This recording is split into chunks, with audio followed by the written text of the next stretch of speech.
దేవుని పరిశుద్ధ నామమునకు మహిమ కలుగునుగాక. ప్రియులారా, ప్రభునామన మీ అందరికీ వందనాలు తెలియచేస్తూ ఉన్నాను. దేవుని వాక్యాన్ని ధ్యానిందాము. సామెతల గ్రంథం 8వ అధ్యాయము 17వ వచనం. నన్ను ప్రేమించు వారిని నేను ప్రేమించుచున్నాను, నన్ను జాగ్రత్తగా వెదుగువారు నన్ను కనుగొందురు. ప్రియులారా, ఉదయకాల సమయంలో పరిశుద్ధాత్మ దేవుడు మనందరితో మాట్లాడుచున్నారు.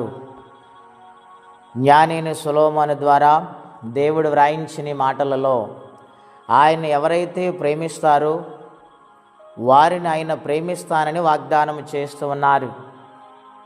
ఎందుచేతననగా దేవుడు లోకమును ఎంతో ప్రేమించినని వాగ్దానం ఉన్నది. గనుక దేవుని ప్రేమించే హృదయాన్ని మనం కలిగి ఉండాలి.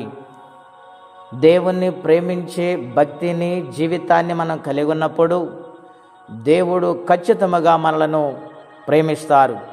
ప్రియులారా, తండ్రి బిడ్డలను ప్రేమించినప్పుడు వారికి ఏమైతే అవసరమై ఉన్నవో వాటిని కనుగొని బిడ్డలకు వాటిని అందించటానికి ప్రయాసపడతారు. ఎంత శ్రమైనా అనుభవించి బిడ్డలకు క్షేమము కలుగులాగున, వారి వర్ధిల్లులాగున ఆలోచన చేస్తారు. కారణం ఏమిటంటే ప్రేమ.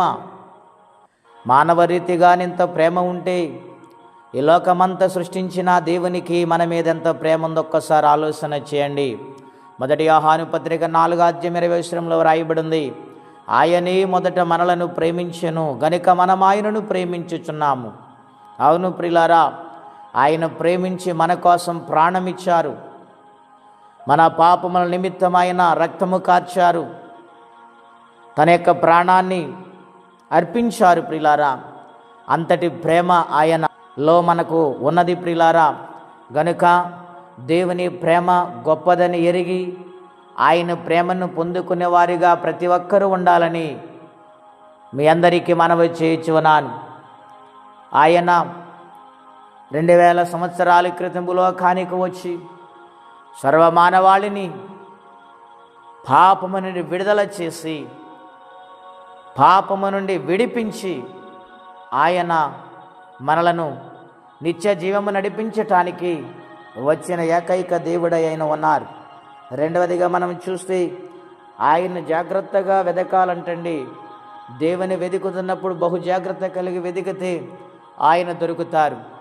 ఆనాడు జ్ఞానులకు ఆయన దొరికాడు, గొర్రెల కాపరులకు ఆయన దొరికాడు, సర్వమానవాళికి ఆయన లోకరక్షకుడుగా దొరికాడు. గనుక మనము కూడా ఆయన వెతికితే ఖచ్చితంగా మనకు దొరుకుతాడు, రక్షణ అనుగ్రహిస్తాడు.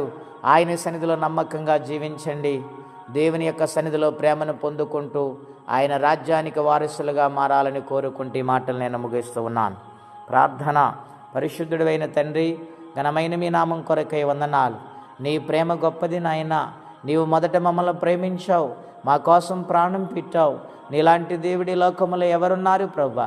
నాయన, ఈ ఆనంద మాసములు అనేక మంది నీ వైపు తిరిగి నీ సన్నిధిలో పాపములు ఒప్పుకొని నాయన రక్షించబడి నాయన నీ రాజ్యానికి వారసులుగా మారటానికి నీ కృపా సహాయమును అందించమని, ఎవరి కష్టములో బాధలు ఇబ్బందులు ఉన్నారు వారికి నీ సహాయము చేయమని ప్రేమైన యేసుక్రీస్తు వారి పుణ్యనామములో ప్రార్థించి వేడుచున్నాము తండ్రి.